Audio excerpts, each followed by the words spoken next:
Assalamualaikum warahmatullahi wabarakatuh. Selamat datang di channel Media Pintar.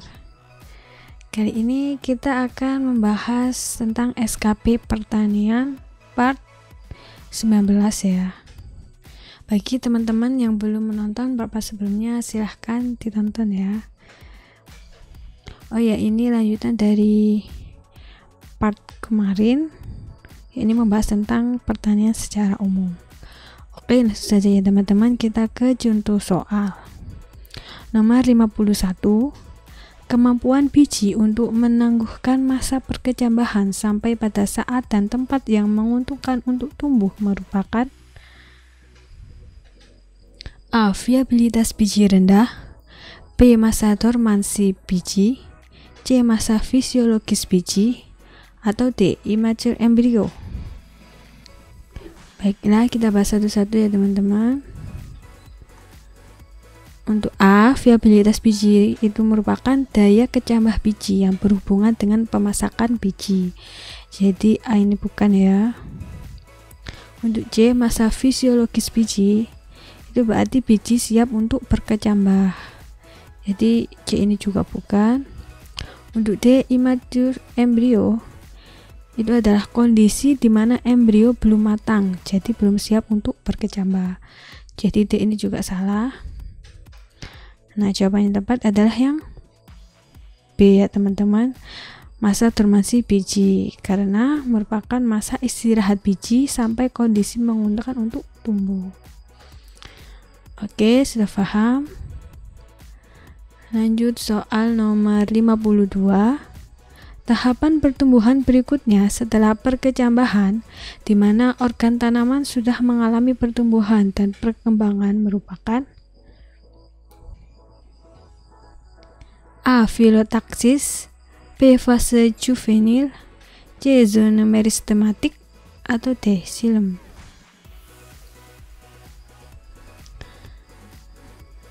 Oke, kita bahas satu-satu ya teman-teman. Untuk A, filotaksis itu merupakan pengaturan letak daun pada batang, jadi bukan ya. Untuk C, zona meristematik itu adalah bagian dari morfologi akar, jadi ini juga bukan. Untuk D, xilem adalah berkas pembuluh batang yang terdiri dari fiber, trichia, dan parenkima, jadi ini juga bukan. Nah, jawaban yang paling tepat adalah yang B ya teman-teman, fase juvenil. Oke, diingat-ingat. Lanjut soal nomor 53. Secara morfologis, sekuntum bunga memiliki beberapa bagian. Bagian bunga yang menempel pada reseptakel merupakan A. Calyx, B. stamen, C. carpel, atau D. sepal. Oke, kita bahas satu-satu. Untuk A, calyx itu adalah gabungan dari beberapa sepal, jadi bukan ya. Untuk B, stamen itu adalah bagian bunga yang terdiri dari anter dan filamen, jadi ini juga bukan. Untuk C, carpel itu adalah kumpulan megasporangium yang dikelilingi oleh integumen, jadi ini juga bukan. Nah, jawaban yang paling tepat adalah yang D ya teman-teman, sepal. Oke, sudah paham. Lanjut soal nomor 54. Pemasakan buah yang ditandai dengan daging buah menjadi lunak merupakan proses A. Penuaan biji, B. Penurunan kadar klorofil, C. Perubahan bahan pektin, atau D. Pembentukan karotenoid. Baiklah, kita bahas satu-satu ya teman-teman. Untuk A, penuaan biji itu adalah salah satu perubahan selama pemasakan buah, namun tidak ditandai dengan melunaknya daging buah, jadi ini bukan ya.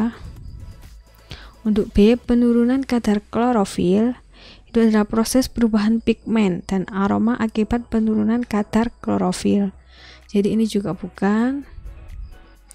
Untuk D, pembentukan karotenoid itu adalah perubahan warna akibat pembentukan karotenoid. Jadi ini juga bukan. Nah, jawaban yang paling tepat adalah yang C ya teman-teman, perubahan bahan pektin. Karena daging buah menjadi lunak akibat perubahan bahan pektin pengikat dinding sel. Oke, sudah paham? Lanjut soal nomor 55. Hal yang perlu diketahui pada aplikasi zat pengatur tumbuh antara lain konsentrasi, cara pemberian, lingkungan, waktu pemberian, dan A. Masa adsorpsi zat PT di jaringan, B. Formulasi, C. Kondisi tanaman, atau D. Genetik dan tingkat pertumbuhan tanaman. Oke, kita bahas satu-satu ya teman-teman. Untuk A, masa adsorpsi zat PT di jaringan, itu adalah hal ini diperlukan saat translokasi zat PT di dalam tanaman. Jadi A ini salah ya. Untuk B, kondisi tanaman, itu dalam kaitannya dengan respon tanaman setelah pemberian zat PT. Jadi ini juga bukan. Untuk D, genetik dan tingkat pertumbuhan tanaman, itu kaitannya dengan kemampuan tanaman mengaktifkan kerja zat PT. Jadi ini juga bukan. Nah, jawaban yang paling tepat adalah yang B ya teman-teman, formulasi. Oke, lanjut soal nomor 56. Pembelahan sel yang terjadi pada pembentukan gamet yang kemudian terjadi penurunan jumlah kromosom dari 2N menjadi N merupakan A. Pembelahan mitosis, B. Peristiwa meiosis, C. Zigot, atau D. Gen. Oke, kita bahas satu-satu ya teman-teman. Untuk A. Pembelahan mitosis, itu salah karena pembelahan sel yang berlangsung serentak, yaitu kromosom dan sel dengan jumlah dan jenis kromosom yang terbentuk sama. Jadi N menjadi N gitu ya. Jadi ini salah. Untuk C, zigot, itu adalah sel telur yang telah dibuahi. Untuk D, gen, itu adalah pembawa atau pengendali sifat. Nah, jawaban yang tepat adalah yang B ya teman-teman, peristiwa meiosis. Karena peristiwa meiosis merupakan pembelahan sel pada pembentukan gamet. Oke, lanjut soal nomor 57. Proses penyerbukan di mana serbuk sari berasal dari bunga yang sama disebut juga A. Penyerbukan silang, B. Penyerbukan sendiri, C. Geitonogami, atau D. Alogami. Oke, kita bahas satu-satu ya. Untuk A, penyerbukan silang, itu serbuk sari berasal dari bunga tanaman lain yang sejenis. Jadi ini salah. Untuk C, Geitonogami, itu serbuk sari dari bunga lain tetapi dari pohon yang sama. Jadi ini salah juga. Untuk D, Alogami, itu serbuk sari dan tumbuhan lain tetapi sejenis atau sama varietasnya. Jadi ini juga bukan. Nah, jawaban yang paling tepat adalah yang B ya teman-teman, penyerbukan sendiri, karena serbuk sari dari bunga yang sama. Oke, sudah paham. Lanjut soal nomor 58. Salah satu contoh pembiakan vegetatif dengan menggunakan potongan bagian tanaman seperti akar, batang, daun, dan tunas adalah A. Stek, B. Cangkok, C. Runduk, atau D. Common layerek.